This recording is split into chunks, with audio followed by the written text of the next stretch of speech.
If you're a parent trying to make it through the week and want to make sure your kids have a decent meal every night and find yourself asking what the for dinner and you've reached my page, you're in the right place. Tonight we're having a braised roast with some Parmesan risotto and sautéed green beans. Let's get into it. Starting off with the mirepoix, we're going to roughly chop that up. It doesn't have to be perfect. So you got your carrots, celery, onion, and garlic. And once you get that chopped, get it set to the side. Next, moving on to the roast.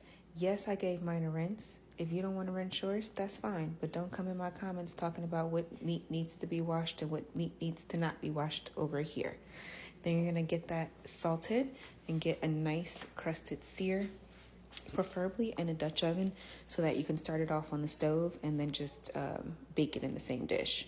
So you're going to want to make sure you're getting a good crust like that on each side of each piece.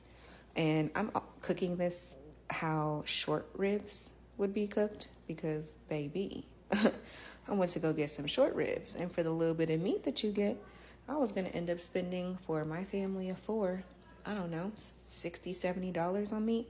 So we did a roast and we cut it up to look like short ribs instead. Once you get that sauteed, you'll pull the meat out, saute your veggies, and then go in with wine. Don't be shy. It's going to take about 2/3 of a bottle. You'll want to make sure that the meat is fully covered. Once you do 2/3 of the bottle of the wine, you're going to fill the rest up with chicken broth, preferably bone broth for that extra protein. Moving into the risotto. Risotto is easy, but it is a process because you are literally adding a little bit of chicken stock, letting that cook down, adding more, stirring it, letting that cook down.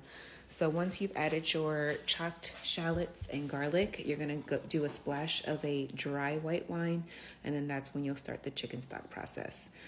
So just pouring it in, stirring it around, letting it cook down. Once that's finally finished, you're going to go in with a splash of heavy cream and then some freshly grated Parmesan and a little nub of butter. Moving on to the green beans, I did blanch these before sauteing them. I like to keep my vegetables as simple as possible. So I just did a little bit of butter, some salt and pepper, gave them a good saute and toss, and that was it. I went ahead and plated that. This is one of my, I would say, top 10 meals. Whether it's roast, whether it's short ribs, honestly, after it's cooked, I can't tell the difference, but this is such like a good comfort meal. And it's, I don't know, it just gives me like fine dining vibes. This is something that you would go out to a restaurant and literally pay like $35 for the plate.